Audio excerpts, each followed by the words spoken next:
our first item of business today is time for reflection. And our time for reflection leader today is the Reverend Jenny M. Adams, Minister of Duffus, Spiney and Hopeman Church in Murray. Presiding Officer, members of the Scottish Parliament, thank you for the opportunity to address you today. I am a parish minister in a beautiful slice of Murray. There's variety in landscape, from beaches through farmland to forestry, with a neighbouring RAF base and a major town. There's diversity in the communities of fishing and farming, schools and armed forces, commuters and retirees. I enjoy great variety and diversity in my work, as do most ministers and yourselves as MSPs and ministers. Most days deal with life and worship in the communities I serve, where I'm welcomed into people's lives, particularly at beginnings and endings. I have responsibilities in presbytery, playing my part in governance and mutual support. There's national work in the Church of Scotland's panel on review and reform, trying to find out what God's doing in Scotland and join in.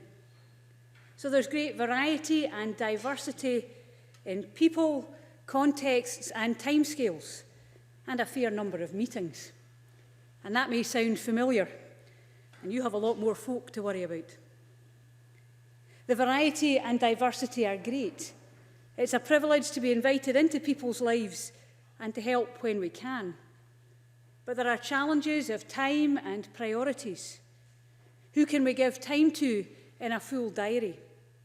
How do we balance looking to the future with getting through now? We need time with friends and family. And when do we enjoy fullness of life for body, mind and spirit?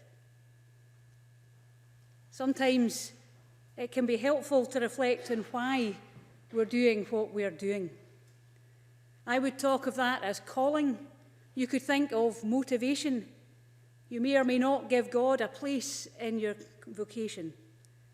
But I'm guessing none of you went into politics for convenient working hours and universal approval, but to make a difference locally, nationally and globally.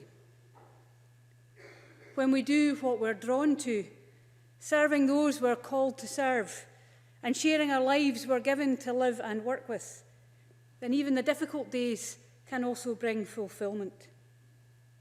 It doesn't mean we don't do other duties too, and it certainly includes life beyond work.